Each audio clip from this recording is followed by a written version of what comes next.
Hello दोस्तों, मेरा नाम है धीरेंद्र। आज की वीडियो में हम समझने वाले हैं क्वेश्चन नंबर 16 अकाउंटिंग इक्वेशन का। और ये क्वेश्चन काफ़ी बढ़िया क्वेश्चन है और काफ़ी लोगों को प्रॉब्लम आती है इस क्वेश्चन में। ये आज हम पूरा करेंगे, ठीक है। वीडियो को बस आपको एंड तक देखना है, लेकिन इससे पहले अगर आपने इससे बहुत सारे वीडियोस नहीं देखी, इसके 5 पार्ट बन रखे हैं अकाउंटिंग इक्वेशन के, अभी तक आपने नहीं देखे हैं तो वीडियो को आगे ज़रूर देखिए। सारी वीडियोस के लिंक डिस्क्रिप्शन में है, ठीक है। चलिए शुरू करते हैं। तो क्वेश्चन नंबर 16 को स्टार्ट करते हैं। सबसे पहले यहाँ पर जैसे क्वेश्चन यहाँ पर लिखा हुआ है, सबसे पहले हमेशा ये होता है कि बिज़नेस स्टार्ट करा कैश से। तो लिखा हुआ है कि Sunil started business with cash. तो पहली ट्रांजेक्शन हम लिख देते हैं Sunil started business with cash. Format आपको पता ही है ना, बताने की मुझे ज़रूरत नहीं है क्योंकि आई एम श्योर आपको सारा फॉर्मेट पता होगा। क्योंकि अगर आप क्वेश्चन से 16 कर रहे हो तो इससे पहले क्वेश्चन किए होंगे, ये नहीं कि सीधा 16 कर रहे हो। तो क्या लिखा हुआ है, कैश से स्टार्ट किया है तो कैश एसेट आ गया मेरे पास, तो यहाँ पर लिखिए कैश एसेट आ गया। और जब हम बिजनेस में कोई भी पैसा आता है तो साथ में कैपिटल भी बनती है, तो इसलिए कैपिटल भी बन गई, ठीक है। यहाँ पर अगर आपको नहीं दिख रहा है ये कैपिटल है। तो यहाँ पर आपके सामने आया 1.5 लाख रुपए की कैश आया, तो 1.5 लाख रुपए का कैश, और साथ ही साथ आपके सामने कैपिटल भी आई 1.5 लाख रुपए की, तो मैं यहाँ पर 1.5 लाख रुपए लिख दूंगा, ठीक है। तो ये हमारी पहली ट्रांजेक्शन हो चुकी है। अगला देखते हैं हमारा, open a bank account by depositing 25,000 out of cash. तो एक बैंक अकाउंट ओपन करा है कि 25,000 कैश में से निकाल के बैंक में पैसा डाल दिया, एक बैंक अकाउंट ओपन कर दिया। तो यहाँ लिखना है ओपन अ बैंक अकाउंट, ठीक है, विथ 25,000 डिपॉजिट। 25,000 डिपॉजिट करा के बैंक अकाउंट ओपन कराया गया, ठीक है।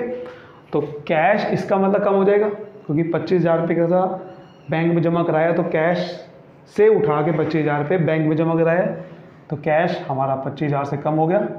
और बैंक अकाउंट एक नया खुल गया है, तो बैंक अकाउंट एक एसेट आ गया, कितने का, 25,000 रुपये, ठीक है। क्लियर, ध्यान रखना क्योंकि यहाँ पर बहुत सारे एसेट आ सकते हैं, तो जगह ज़्यादा छोड़नी है। लाइबिलिटी भी काफ़ी आ सकती है, जगह छोड़नी है और छोटा छोटा करके लिखना है। सबसे इम्पोर्टेंट बात ये है, आपको ये बहुत जरूरी समझना है। अब आपको पता है कि हर ट्रांजेक्शन, अब पहली के बाद हर ट्रांजेक्शन के बाद आपको क्या लिखना है, न्यू इक्वेशन लिखना है। जहाँ भी आपको खाली कॉलम मिले 0 लिख दो, तो यहाँ लिखेंगे न्यू इक्वेशन। तो 1.5 लाख में से 25,000 गए, 1,25,000 पे आएगा। और ये बैंक अकाउंट 25,000 रुपये, ऊपर 0 लिखता हूँ क्योंकि बैंक अकाउंट पर था ही नहीं, यहाँ 0 है और ये 1.5 लाख रुपये ही है, ठीक है। यहाँ तक बात बिल्कुल क्लियर है। चलिए अब हमारा अगला करते हैं। तो अगली ट्रांजेक्शन क्या लिखी हुई है, ठीक है, इसको थोड़ा ठीक कर लेते हैं। यहाँ तक क्लियर है आपको कि ये 2 ट्रांजेक्शन क्या होगी। पहले में आपका बिजनेस स्टार्ट करा, दूसरे में बैंक अकाउंट ओपन किया है, तीसरे में देखो क्या हुआ है, he sold his personal car for ₹50,000 and deposited the amount in the firm's bank account. अपनी पर्सनल कार बेच के उसने पैसा बिजनेस के बैंक अकाउंट में डाल दिया। तो ये बिजनेस में पैसा ही तो डाल रहा है एक तरह का। जैसे स्टार्टिंग में इन्होंने कैश से बिजनेस में डाला था पैसा, अब उसने क्या कहा कि मैंने अपनी पर्सनल कार बेच दी और पर्सनल कार बेच के जो पैसा आया वो फर्म के बैंक अकाउंट में जमा कर दिया, यानी कि फर्म में बैंक अकाउंट में पैसा डाल दिया। तो पैसा, और जब भी ओनर डाल रहा है तो कैपिटल बनेगी नहीं बनेगी, हाँ या ना। जब भी ओनर पैसा डालता है बिजनेस में उसे बोलते हैं कैपिटल। लेकिन वो पैसा बस बता दिया कि पर्सनल कार बेच के डाला है, हमें क्या मतलब, हमें तो मतलब है पैसा क्या डाला है। तो पैसा डाला है और बैंक अकाउंट बढ़ रहा है, तो बैंक अकाउंट बिजनेस का बढ़ जाएगा 50,000 से, क्योंकि 50,000 की पर्सनल कार बेची। बिजनेस पे कोई पर्सनल कार नहीं आएगी, ये ध्यान रख लेना। ये ना कहते ना कि बिजनेस में पर्सनल कार आ जाएगी, नहीं, उसकी अपनी पर्सनल कार थी, वहाँ से जो पैसा आया बेच के वो बैंक अकाउंट बढ़ा दिया उसने, तो 50,000 से बैंक अकाउंट बढ़ जाएगा। ये ना कहता ना कि पर्सनल कार आ जाएगी बिजनेस पे, कुछ नहीं आने वाला है। ये बिजनेस में पैसा डाला है बस बैंक अकाउंट में, और वो पैसा डाला है, जब भी ओनर पैसा डालता है उसे कैपिटल बोलते हैं, तो कैपिटल 50,000 से बढ़ जाएगी। तो यानी कि एक नई कैपिटल डाल दी बिजनेस में उसने। तो यहाँ लिखना है, वही लिखना है कि यहाँ पर ट्रांजेक्शन नाम क्या आएगा, सोल्ड हिज पर्सनल कार, ठीक है। तो sold his personal car and deposited the amount in firms bank account. ठीक है, पर्सनल कार बेच के जो पैसा आया वो फर्म्स के बैंक अकाउंट में जमा करा दिया। अब देखो बाकी के सब चीज़ें यहाँ पर ज़ीरो लिख दो, जो चीज़ इफेक्ट नहीं हुए, कैश इफेक्ट नहीं होता ना, यहाँ पर अब लिखेंगे न्यू इक्वेशन दोबारा से। तो यहाँ पर लिखते हैं न्यू इक्वेशन। देखो कैश तो 1,25,000 भी है, तो यहाँ पर तो 1,25,000 ही आएगा। ये 25,000 से कम बढ़ गया, बैंक अकाउंट 50,000 से बढ़ गया है, तो 75,000 हो चुका है। उसके बाद लायबिलिटी तो थी नहीं, ये आपका बढ़ गया है ना, ये आपका बढ़ गया। यहाँ पर थोड़ा सा ना, ये थोड़ा सा अलग सही तरीके से लिखना है, बिकॉज क्या होता है कि लायबिलिटी कुछ भी आ सकती है बाद में। यहाँ पर 1 लाख आपका 2 लाख की कैपिटल हो जाएगी, बिकॉज 50,000 से कैपिटल बढ़ चुकी है। क्लियर है यहाँ तक? ठीक है, ये बात समझ में आ रही है कैसा करा हमने ये? देखो उसने क्या कहा है कि यहाँ पर अगली ट्रांजेक्शन हमारी, देखो क्या लिखी हुई है, चौथी। अब वो कह रहा है कि उसने बिल्डिंग और फर्नीचर को परचेज किया है फॉर 1 लाख रुपीज़। अब देखो इन्होंने ये नहीं कहा कि बिल्डिंग कितने खरीदी, फर्नीचर कितने खरीदा, दोनों अलग अलग होता है बिल्डिंग और फर्नीचर, बट उसने बिल्डिंग एंड फर्नीचर लिखा है और 1 लाख लिख दिया। तो हम एक साथ ही ये नाम लिखेंगे building and furniture, because building और फर्नीचर के अलग अलग वैल्यूज़ मुझे नहीं पता 1 लाख में बिल्डिंग कितने की है, फर्नीचर कितने का है। तो एसेट आ गया मेरा नया, तो मैं प्लस करके यहाँ पर एसेट भी लिखूँगा, और यहाँ पर मुझे पूरा नाम लिखना पड़ेगा, वो क्या है, बिल्डिंग एंड फर्नीचर। क्लियर हो रही बात? क्योंकि मुझे नहीं पता कि 1 लाख में बिल्डिंग कितने की है और फर्नीचर कितने का है, तो मुझे बिल्डिंग एंड फर्नीचर लिखना पड़ेगा, और 1 लाख से बढ़ जाएगा तो मैं यहाँ पर 1 लाख से बढ़ा दूंगा। ठीक है, तो यहाँ लिखूँगा परचेस्ड बिल्डिंग एंड फर्नीचर। ठीक है, तो purchased building and furniture 1 lakh से, लेकिन कुछ लिखा नहीं है, तो ऑब्वियसली बात है कैश में खरीदा होगा। जब नाम नहीं लिखा हुआ है तो कैश आपका 1 लाख से कम हो जाएगा। जब कुछ लिखा नहीं है नाम, तो मान लेते हैं कैश में खरीदा। अब देखो बाकी जगह पे 0 लिख देंगे, +0, क्योंकि हुआ ही नहीं कुछ, बढ़ना बढ़ा है ना, वो बाकी जगह पे ना घटा है, तो बाकी जगह पे आप 0 लिख दो। अब बिल्डिंग फर्नीचर ऊपर था ही नहीं कुछ भी, हर जगह पे 0 लिख दो, +0 ठीक है। दिस इज द, ऐसे करना है क्वेश्चन को। अब दोबारा से लिखते हैं कि हमारी अब इक्वेशन कितनी हो चुकी है, न्यू इक्वेशन। तो देखो एक कैश आपका 1 लाख से कम हो गया है, तो 1 लाख से कम हो गया तो 25,000 बचा है, तो 25,000 यहाँ लिख दूंगा। और यहाँ पर बैंक 75,000 का ही है, ये 1 लाख के आ गया बिल्डिंग फर्नीचर। ठीक है, उसके बाद लायबिलिटी पहले से नहीं है अभी, और ये कैपिटल आपके 2 लाख की पड़ी हुई है। यहाँ तक क्लियर है बात? बिल्कुल कोई दिक्कत यहाँ तक? ध्यान से देखो एक बार फटाफट से। चलिए अब देखते हैं हमारी अगली ट्रांजेक्शन क्या लिखी हुई है। देखिए 5वीं ट्रांजेक्शन बड़ी इंटरेस्टिंग तो इतनी नहीं है। ठीक है, he purchase goods from Ram on credit. ये तो भाई आपको आता ही है, अगर आप इतने क्वेश्चन पीछे करके आए हो तो ये नहीं आता है तो दिक्कत है। राम से गुड खरीदा है को लिख, अगर नहीं भी लिखता ना आगे ऑन क्रेडिट, तब भी हम यही मान के चलते हैं कि क्रेडिट में खरीदा है, क्योंकि जब भी नाम आता है इसका मतलब सामान उधार में खरीदा है। तो गुड्स खरीदा है तो मतलब आपको क्या डाल देना है, स्टॉक लिखते हैं गुड्स को, तो यहाँ लिखूंगा स्टॉक। एक नया एसेट आ गया, गुड्स आ गए, यानी कि स्टॉक। ठीक है, आप देखो तो यहाँ पर लिखो purchased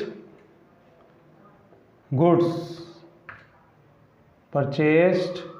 from Ram on credit. नहीं भी लिखोगे तब भी चलेगा, बिकॉज जैसे मैंने आपको बताया जब भी नाम लिखा आता है तो क्रेडिट में खरीदा होगा। तो कितने का खरीदा है, यहाँ पर राम हमने खरीदा है 50,000 का, स्टॉक आ गया 50,000 का, तो मैंने यहाँ पर 50,000 से बढ़ा दिया, स्टॉक आ गया।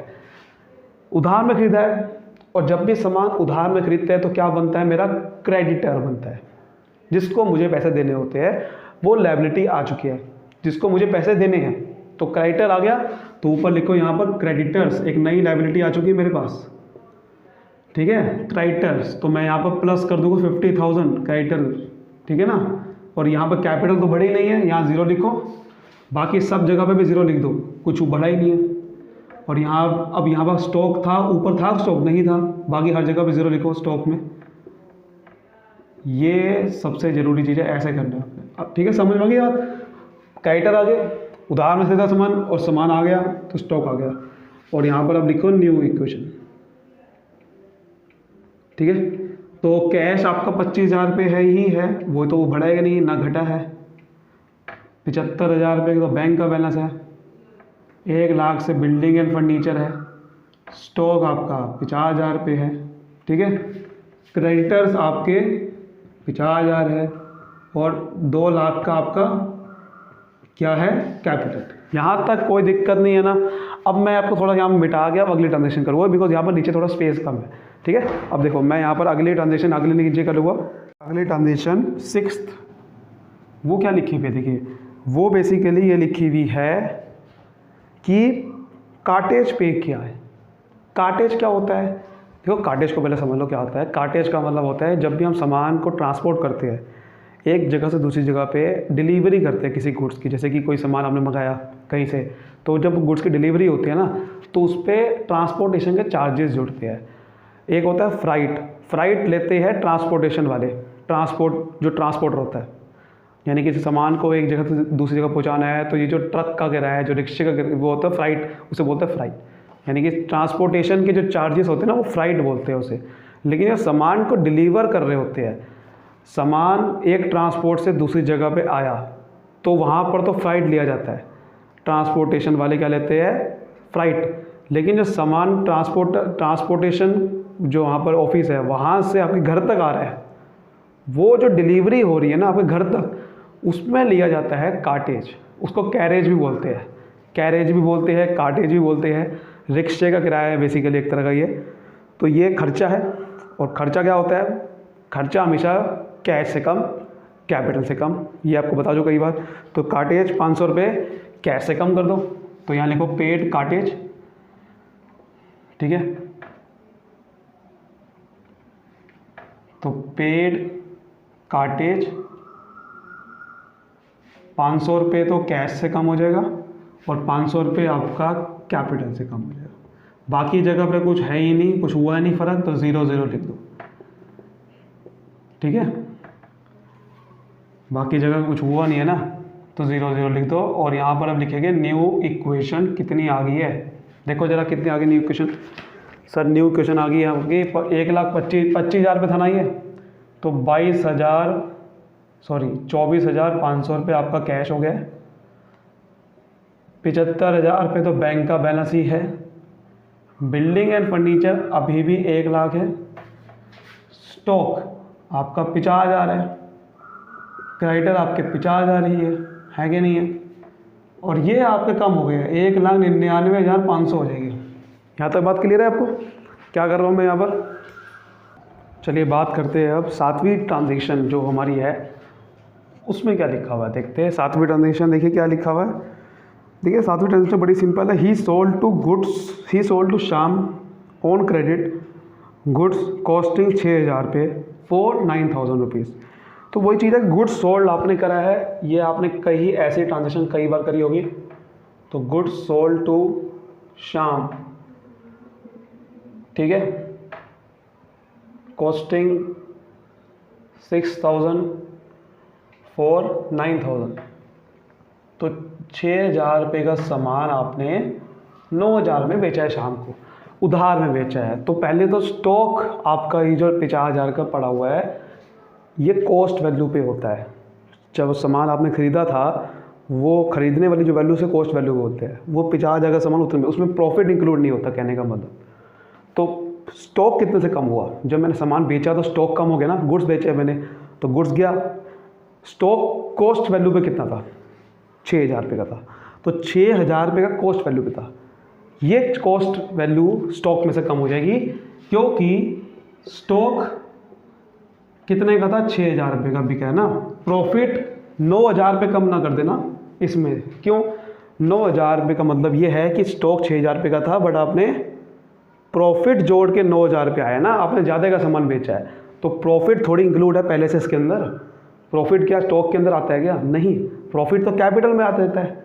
तो स्टॉक कितने का था, 6,000 रुपये का था, 6,000 से स्टॉक कम हुआ। लेकिन अब सवाल ये उठता है कि क्या 9,000 6,000 का सामान 6,000 में नहीं बेचा, मैंने प्रॉफिट जोड़ दिया 3,000 रुपये का, तो 9,000 रुपये का सामान बेचा है। अब लेकिन उधार में बेचा है, पैसा तो आया नहीं है मेरे पास, तो इसका मतलब मेरा वो क्या बन गया, डेटर। शाम मेरा एक डेटर बन गया जिससे मुझे पैसे 9,000 रुपये लेने हैं।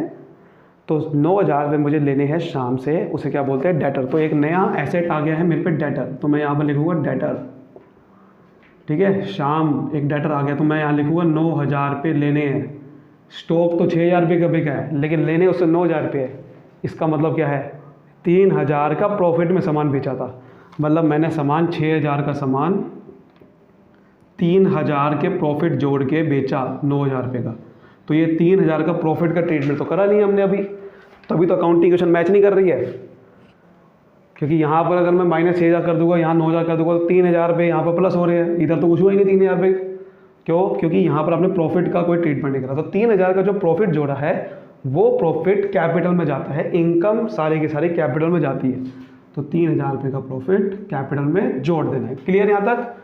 बाकी सब यहाँ पर 0 लिख दो, कुछ हुआ ही नहीं इफेक्ट। यहाँ भी 0 लिखो। अब देखो कि न्यू क्वेश्चन कितनी आ गई है,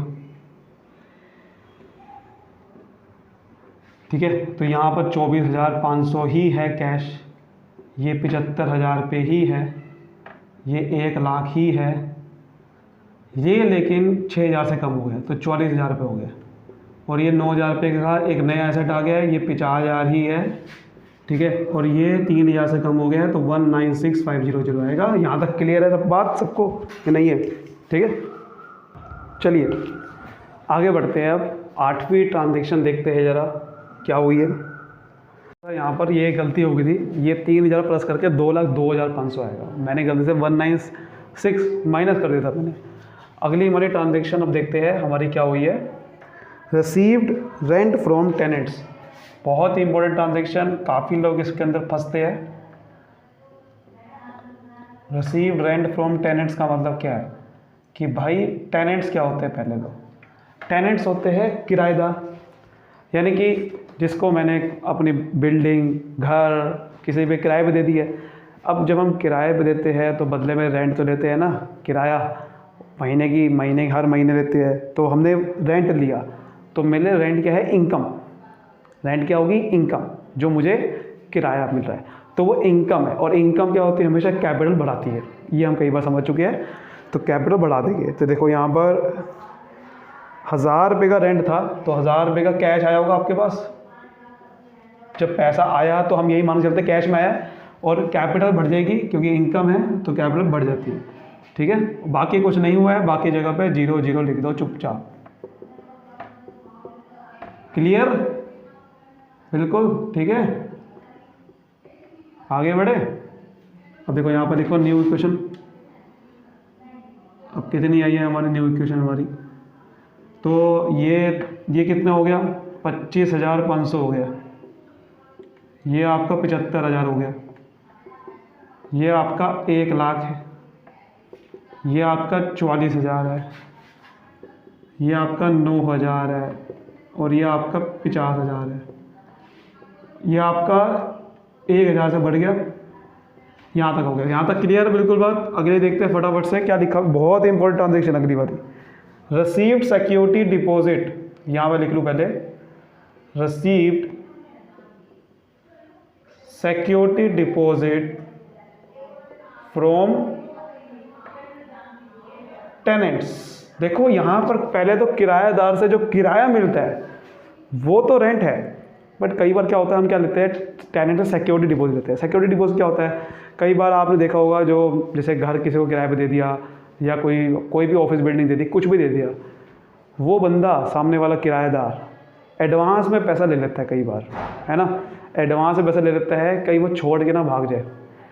वो मैं भी जैसे कई बार पीजी में रहा हूँ, तो क्या करते हैं वो लोग पहले ही सिक्योरिटी डिपॉजिट मांगेंगे ताकि उनके लिए सिक्योरिटी हो जाए कि भाई तुम 1 महीना रहो ना रहो, हमारा नुकसान नहीं होगा। कई बार क्या होता है कि हम उसको मान लो कि मैंने सिक्योरिटी डिपॉजिट नहीं लिया, अब किराया लेते हैं 1 महीने के बाद, तो वो 1 महीना रहेगा, एसी यूज़ करेगा, इलेक्ट्रिसिटी यूज़ करेगा, मेरा पूरा घर यूज़ करेगा, कमरा सॉरी, तो फिर भी अगर किराया नहीं दिया और भाग गया छोड़ गया तो मेरा तो नुकसान हो गया ना। इसलिए मैं क्या करूँगा, उसे पहले से सिक्योरिटी डिपॉजिट ले लूँगा। भाई तू ऐसा कर, 1500 रुपये पहले से एडवांस में दे, हाँ वो 1500 रुपये वापसी ले लियो मेरे से या एडजस्ट कर देंगे रेंट के साथ, लेकिन मुझे एडवांस में पहले चाहिए, जिससे मेरी सिक्योरिटी रहे, मेरी सेफ्टी रहे। तो ये बेसिकली एक आपको इनकम मिल रही है एडवांस में। ये हमने समझा था इफेक्ट ऑफ एडजस्टमेंट ट्रांजेक्शन में, उसका पार्ट हमने बनाया था, वो भी आप देख लेना कि जब भी इनकम एडवांस में मिलती है, कमाई नहीं है मैंने, अभी कमानी थी 1 महीने के बाद, लेकिन पहले ही एडवांस में ले लिया तो लायबिलिटी होती है वो, क्योंकि अभी मुझे सर्विस फ्यूचर में देनी है। अभी मैंने एडवांस में इनकम मेरे पे आ गई, बट अभी उसको कमरा दिया ही नहीं, यानी कि अभी उसको सर्विस देनी है, इलेक्ट्रिसिटी की सर्विस नहीं दी, ना कुछ भी नहीं दिया, तो वो देनी है। तो देनी है क्या होता है, लायबिलिटी। तो यहाँ पर लायबिलिटी बनेगी सिक्योरिटी डिपॉजिट, यहाँ लिखूँगा सिक्योरिटी डिपॉजिट। तभी मैं कह रहा था यहाँ जगह छोड़नी है। 1500 रुपये, देखो यहाँ लिखूँगा 1500, ठीक है, 1500 रुपये यहाँ लिखूँगा। अब पैसा भी तो पैसा आया तो कैश बढ़ेगा नहीं बढ़ेगा, पैसा आया तो कैश बढ़ेगा, सिंपल सी बात है। हम यही मांगते थे कैश में आया, जब कुछ ना लिखो तो बाकी जगह पे 0 0 लिख दो। कैपिटल ना बढ़ा देना, ये बात पहली बता रहा हूँ मैं। ऊपर रेंट था, वो इनकम थी, ये एडवांस में इनकम है, तो ये कैपिटल नहीं बढ़ाएगी, ये एडवांस में इनकम है, क्योंकि मैंने कमाई नहीं है, कमानी थी 1 महीने के बाद। देखो जहाँ पर आपने कुछ नहीं लिखा है वो 0 0 लिख दो, जहाँ कुछ इफेक्ट नहीं हुआ था वहाँ 0 0 लिख दो। जैसे कि यहाँ पर सिक्योरिटी डिपॉजिट पर था ही नहीं, तो 0 0 लिख दो फटाफट से, ठीक है। अब देखते हैं हमारी न्यू इक्वेशन कितनी बन चुकी है। तो न्यू इक्वेशन देखें तो यहाँ पर कितने हो गए, 27,000 रुपये हो गए, है ना। ये 75,000 रुपये है, ये 1 लाख है, ये 44,000 है, ये 9,000 है, और ये 50,000 रुपये ही है। ये 1500 रुपये नहीं आ गया सिक्योरिटी डिपॉजिट, ये 2,03,500 ही है। क्लियर है यहाँ तक बिल्कुल बात, कोई दिक्कत नहीं है, कोई दिक्कत। चलिए नेक्स्ट ट्रांजेक्शन देखते हैं, हमारी 10th वाली, परचेज स्टेशनरी फॉर कैश। तो यहाँ लिखते हैं परचेज स्टेशनरी फॉर कैश, ठीक है। अब सर स्टेशनरी आ गई तो सर स्टेशनरी एसेट होता है, एसेट बना दो, नहीं, स्टेशनरी एसेट नहीं होता। देखो अब एसेट और एक्सपेंसेस में क्या डिफरेंस होता है। एसेट वो कि जो मुझे फ्यूचर में बेनिफिट दे, यानी कि इकोनॉमिक बेनिफिट दे, यानी कि मैं उसको या तो कैश में कन्वर्ट कर सकूँ, कोई ना कोई पैसे की टर्म में बेनिफिट दे। जैसे कि बोर्ड, अब बोर्ड को मैंने लगा रखा है, ये एसेट है, लंबे समय तक इसकी वीडियो चलती रहेगी, वीडियो बनती रहेगी, है ना, बार बार तो नहीं खरीदना बोर्ड। बुक एसेट है, लंबे समय तक बेनिफिट देगी। अब ये क्या है, ये एसेट नहीं है, ये मुझे बार बार खरीदना पड़ेगा। मार्कर का अगर मैं बहुत बड़ा बॉक्स खरीद रहा हूँ, बड़े सारे मार्कर एक साथ खरीद रहा हूँ, वो तो एसेट है, बट मार्कर एसेट नहीं है। मार्कर तो यूज़ हो रहा है बार बार, मुझे बोर्ड पे यहाँ पर लिखने में मदद कर रहा है, तो ये एसेट नहीं है, ये मुझे बार बार खर्चा करना पड़ रहा है। तो ऐसे खर्चे को ये खर्चा होता है, यानी कि जो मुझे सर्विस दे रहा है, सर्विस कुछ भी देगा आपको, वो खर्चा होता है। पेन पेंसिल जब आपको डे टू डे फंक्शनिंग में यूज़ हो रही है, तो ये वो भी छोटी अमाउंट का खर्चा है। स्टेशनरी देखो 100 रुपये की कर रहा है, या तो ये ऐसा नहीं कि मैं बहुत बड़ा स्टेशनरी का पूरा मेरा काम ही स्टेशनरी का है, पेन पेंसिल खरीदना बेचना, फिर तो मेरा एसेट है, स्टॉक बन जाता है वो तो। लेकिन ऐसा भी नहीं कि मैं बहुत ज़्यादा स्टेशनरी एक बार में बल्क में खरीद रहा हूँ, फिर भी एसेट होता है। लेकिन मैं छोटी मोटी सामान खरीदा हूँ, 100 रुपये का सामान खरीदा है, तो उसको तो डेली यूज़ के लिए वो होता है ना, डेली बार बार यूज़ होगा, तो वो एसेट नहीं होता। वो मुझे बार बार फिर ख़त्म हो जाएगा, दोबारा खरीदना पड़ेगा। तो एक तरह का सर्विस देने का काम कर रहा है, वो आपकी हेल्प कर रहा है, तो वो एसेट नहीं है, वो एक सिंपल एक्सपेंस है। तो स्टेशनरी 100 रुपये का खर्चा हुआ, कैश में करा है, तो 100 रुपये आपका कैश कम। खर्चा क्या होता है, कैपिटल से माइनस, ये मैं कई बार बता चुका हूँ, ये भी आपका यहाँ पर बाकी जगह पे 0 से लिख दो।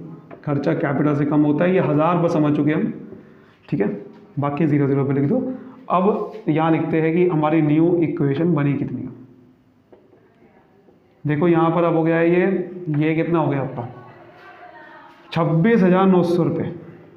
कैश 75,000 रुपये बैंक का बैलेंस, 1,00,000 रुपये बिल्डिंग फर्नीचर, ये आपका 44,000 रुपये ही रहेगा, ये भी 9,000 रुपये रहेगा, ये आपका 50,000 रुपये है, ये 1,500 रुपये है, और ये आपका कम हो गया, आप 2,02,000 से 400 हो गया। ठीक है, अब मैं देखो ये टोटल ना ऊपर लिख रहा हूँ बिकॉज यहाँ जगह नीचे कम पड़ गई है। ठीक है, अब मैं यहाँ पर नीचे लिख रहा हूँ, फटाफट से करते हैं।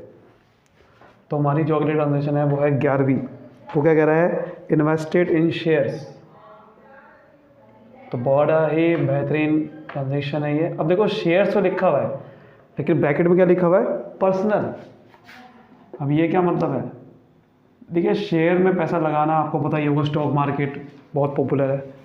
तो जब भी शेयर में पैसा लगाते हैं तो क्या होता है, वो एक इन्वेस्टमेंट होती है, वो एक एसेट बन जाता है, क्योंकि मैं उसमें कभी भी पैसा निकाल सकता हूँ फ्यूचर में, और बहुत ही लिक्विड एसेट होता है, बहुत जल्दी पैसा कन्वर्ट हो जाता है कैश के अंदर।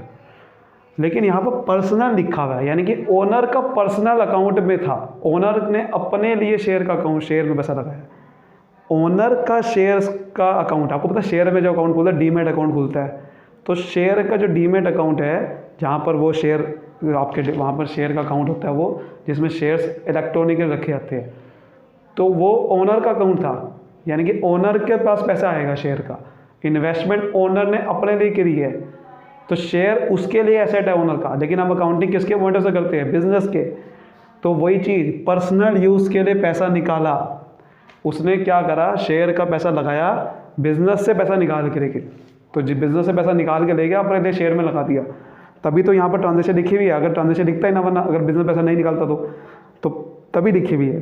तो 50,000 रुपये निकाला, तो ड्राइंग्स है, और ड्राइंग्स क्या होती है, कैपिटल से कम होती है। तो पहले तो 50,000 रुपये आप कैपिटल से कम कर दो, क्योंकि ड्राइंग्स आपको पता है खर्चा होता है, कैपिटल से कम कर दो। लेकिन बेसिकली पर्सनल यूज़ के लिए पैसा निकाला है, अब पैसा निकाला तो कैश निकाला होगा, तो 50,000 से कैश घटा दो। लेकिन सर ये क्या हो रहा है, 26,900 रुपये का तो कैश का बैलेंस पड़ा हुआ है, तो 50,000 रुपये कैसे माइनस कर दो इसमें से, फिर तो नेगेटिव का कैश का बैलेंस हो जाएगा, और कैश का बैलेंस कभी नेगेटिव होता नहीं है। या तो कैश बिजनेस पे होगा या ज़ीरो होगा, नेगेटिव थोड़ी कैसे होता है। तो ऐसे केस में मुझे ये मानना पड़ेगा कि भाई बैंक से पैसा लगाया होगा, बैंक से पैसा 50,000 रुपये निकाला होगा और शेयर में लगाया होगा, मुझे यही मानना पड़ेगा, क्योंकि कैश मेरे पास प्रॉपर नहीं है, कैश कम पड़ रहा है। हाँ, कुछ लोग ये भी कह सकते हैं कि भाई 26 या 900 रुपये कैश से लगा दो, बाकी जो बचा वो बैंक से लगा दो, ये भी कर सकते हो आप। लेकिन हम नॉर्मली ये करेंगे नहीं, क्योंकि कैश आप ज़ीरो नहीं करोगे यार बिजनेस में। जब बैंक का बैलेंस है बहुत ज़्यादा 75,000 रुपये, तो बैंक से ही पैसा लगाएगा ना। 26 या 900 रुपये कैश जीरो कर दोगे, कैश कभी जीरो करते नहीं है बिजनेस में, क्योंकि कैश ज़रूरी होता है, कैश चाहिए होता है बिजनेस में, कुछ ना कुछ खर्चे करने पड़ते हैं, तो कैश जीरो नहीं करते यार, इसलिए तो हम ऐसा करेंगे, बाकी जगह पे 0 0 लिख दो, बाकी जगह पे 0 0 लिख देते हैं, ये 0 लिख दिया। अब हम यहाँ पर क्या करेंगे, न्यू इक्वेशन लिखेंगे, कितनी होगी, ठीक है। अब यहाँ पर देखिए कैश तो 26 या 900 ही है, ये आपका 25,000 रुपये हो गया। बिल्डिंग फर्नीचर अभी भी 1,00,000 की ही है, ये आपका 44,000 है, ये आपका 9,000 है।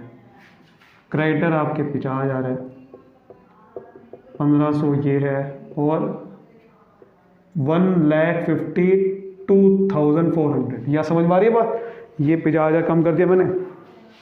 चलिए नेक्स्ट ट्रांजेक्शन देखते हैं, हमारी 12वीं ट्रांजेक्शन क्या हुई है बिजनेस में। देखिए इंटरेस्ट रिसीव हुआ कैश में, ये बहुत आसान ट्रांजेक्शन आपको पता ही होगा। इंटरेस्ट रिसीव हुआ कितने का हुआ है, ये हुआ है 200 रुपये का। अब देखिए इंटरेस्ट होते हैं इनकम, यानी कि या तो आपने किसी को लोन दिया होगा तो वहाँ से इंटरेस्ट आ रहा है, या तो कहीं पे इन्वेस्टमेंट करी होगी जैसे FD में, वहाँ से इंटरेस्ट आ रहा है, इनकम है। और इनकम क्या करती है आपको पता है, कैपिटल बढ़ाती है, यह कोई बताने की जरूरत नहीं है मुझे, इनकम कैपिटल को बढ़ाती है। 200 रुपये की इनकम बढ़ी, लेकिन पैसा आया होगा ना, कैश में लिखा हुआ है, तो कैश में पैसा आया 200 रुपये। नहीं भी लिखा होता तो कैश में ही लेते इफेक्ट, जब कुछ ना लिखा हो, जब तक लिखा ना हो कि चेक से आया है या बैंक बैलेंस, तब नहीं बढ़ाएंगे, ठीक है, क्लियर। बाकी जगह पे 0 0 लिख दो, जब कुछ हुआ ही नहीं है तो 0 0 लिख दो। ठीक है, अब देखते हैं न्यू इक्वेशन कितनी होगी। तो ये हो गया है, देखो 200 रुपये से बढ़ा तो ये कितना हो गया, 27,100 रुपये। ये 25,000 रुपये हो गया है। ये 1,00,000 रुपये ही है, ये 44,000 ही है, ये 9,000 ही है। यहाँ तक कोई दिक्कत है ही नहीं किसी को। ये क्रेडिटर आपके 50,000 पड़े हुए हैं, 1,500 के सिक्योरिटी डिपॉजिट है। ये 200 रुपये से बढ़ गया, अब ये 200 रुपये से बढ़ गया तो 152,600 रुपये हो जाएगा। क्लियर है यहाँ तक बात? चलिए अगली देखते हैं फटाफट से। अगली लिखी हुई है कि फ्रेश कैपिटल इंट्रोड्यूस करी गई। जी हाँ, ये पता है आपको, पहली वाली जो ट्रांजेक्शन हुई थी वही वाला इफेक्ट देना है यहाँ पर। सबसे पहली ट्रांजेक्शन हम क्या करते हैं, बिजनेस में पैसा डालते हैं, तो क्या होता है कि पैसा आता है और साथ में कैपिटल बढ़ जाती है। लेकिन यहाँ पर फ्रेश कैपिटल इंट्रोड्यूस करी है तो मतलब पैसा और डाल दिया बिजनेस में, नई कैपिटल और डाल दी, फ्रेश कैपिटल डाल दी, कितने की, 25,000 रुपये की, तो कैपिटल बढ़ गई। भाई पैसा डाला है ना, कैपिटल डाली है, फ्रेश कैपिटल डाली है 25,000 रुपये की। अब 25,000 रुपये क्या मतलब 25,000 का कैपिटल को कोई आपका अलग से एसेट होता है क्या कि 25,000 रुपये डाला। दूसरा इफेक्ट क्या होगा, 25,000 रुपये जो डाला मतलब पैसा डाला, उसी को तो कैपिटल बोलते हैं। पैसा मतलब कैश, तो पैसा डाला है तो 25,000 रुपये कैश में तो आ गया। ये है इफेक्ट, 25,000 रुपये जो डाला है इसका मतलब क्या डाला है, कैश डाला है, उसी को तो कैपिटल बोल रहे हैं ना, फ्रेश कैपिटल। बाकी जगह पे 0 0 लिख दो, बाकी जगह पे आप 0 0 लिख दो। ये समझना होता है, दो जगह इफेक्ट हमेशा लेने होते हैं। बस इस चीज़ को ध्यान में रखोगे तो कभी भी क्वेश्चन गलत नहीं हो सकता, मेरी गारंटी है। ये ध्यान रखना कि हमेशा ये दोनों साइड बराबर आनी चाहिए। नहीं आ रही तो कोई ना कोई गलती कर रहे हो आप। इफेक्ट को कम से कम दो जगह पे लेना ही लेना होता है, ये ध्यान रखना हमेशा। अब देखो ये कितना हो गया, ये 52,100 रुपये हो गया। ये 25,000 ही है, ये 1,00,000 रुपये ही है, ये 44,000 ही है, ये 9,000 ही है, ये 50,000 है, ये 1,500 है, और ये 25,000 से बढ़ गया ना, देखो 25,000 से ये है ना, तो ये कितना हो गया 1,77,600 रुपये। यहाँ तक बात क्लियर है? बिल्कुल क्लियर, बिल्कुल क्लियर है। एक हो गया है जो पिछली ट्रांजेक्शन हुई थी ना हमारी 8वें नंबर पे हुई थी, रेंट रिसीव हुआ था टेनेंट से, वो आपने पकड़ ली होगी गलती। वो बेसिकली क्या हुआ था, 1,000 रुपये प्लस करना था, वो मैंने गलती से 100 रुपये प्लस कर देता, तो वो चीज़ हो गई थी। तो बेसिकली हमारा ना यहाँ पर ये 203 आएगा, 400, ठीक है, और ये 15 ये इतना आएगा, ये 153 हो जाएगा, ठीक है, और यहाँ पर कितना आ जाएगा, ये 17800 ये आ जाएगा, 178 आ जाएगा। वो गड़बड़ हो गई थी वहाँ पर थोड़ी सी, ठीक है। अगली लास्ट ट्रांजेक्शन हमारे देखते हैं, ठीक है। गुड्स डिस्ट्रॉयड बाय फायर, तो यहाँ लिखती है गुड्स डिस्ट्रॉयड बाय फायर, ठीक है। अब देखो आग से जल के गुड्स डिस्ट्रॉय हो गए, 500 रुपये के गुड्स थे, ठीक है, तो 500 रुपये का गुड्स डिस्ट्रॉय हुए, इसका मतलब क्या है कि 500 रुपये का हमें नुकसान हो गया, तो स्टॉक में से कम हो जाएगा 500 रुपये, क्योंकि गुड्स नुकसान हो गया गुड्स का, तो जल गया गुड्स, तो 500 रुपये का स्टॉक कम हो गया, तो 500 रुपये का स्टॉक कम हो गया, तो 500 रुपये माइनस करो, ठीक है, 500 रुपये का स्टॉक कम हो गया ना, जल गया गुड्स, खत्म हो गए गुड्स। लेकिन सर दूसरा इफेक्ट क्या होगा, ये है सवाल सबसे बड़ा यार। नुकसान हो गया है तो कैपिटल में से कम करते हैं, ये हम कई बार समझ चुके हैं। खर्चा, नुकसान सब कैपिटल में से कम होता है, सब ये ओनर बियर करेगा, तो 500 रुपये कैपिटल में से कम हो जाएगा। नुकसान कोई भी होता है तो कैपिटल से कम होता है, ठीक है। और ये बाकी जगह पे आप 0 0 लिख दो, यहाँ भी 0, यहाँ भी 0, ठीक है। और यहाँ पर हम लिख देते हैं न्यू इक्वेशन, ठीक है। तो ये आ गया 52,100 रुपये ही आ गया, ये 25,000 रुपये है, ये 1,00,000 रुपये है, और ये आपका 43,500 आ गया, ठीक है। ये आपका 9,000 रुपये है, ये आपका 50,000 रुपये है, ये आपका 1,500 है, और ये 178,100, ठीक है। यहाँ तक बात बिल्कुल समझ में आ गई आपको। तो ये आपका आंसर तो आ चुका है, लेकिन अब क्या है, बुक में आपका देखिए आंसर क्या लिखा है। कैपिटल तो आप कितने लिखी हुई है, लायबिलिटी का टोटल लिखा हुआ है टोटल, आपको एक एक करके ऐसे नहीं लिखे हुए, तो उसका टोटल क्या लिखा हुआ है 51,500 रुपये, और ये आपका इतना ही है। तो ये साइड तो हमारी ठीक है। ऑब्वियसली बात है कि ये भी ठीक ही आएगा, क्योंकि जब ये इसका टोटल इसी के बराबर होता है। फिर भी हम एक बार टोटल करके देख लेते हैं। 1,00,000 और 25,000 कितना होता है? 1,25,000 रुपये होता है। 52,100 रुपये प्लस करूँगा, उसमें कितना आ गया? ये आ गया 177,100, 43,500 कितना आएगा? तो ये आएगा 220600, उसमें 9,000 प्लस करूँगा तो 2,29,600 रुपये। आप ध्यान से देखो, इसका प्लस भी 2,29,600 ही होता है। इसका मतलब हमने बिल्कुल ठीक किया है, और आपकी देखो बुक में भी यही आंसर है।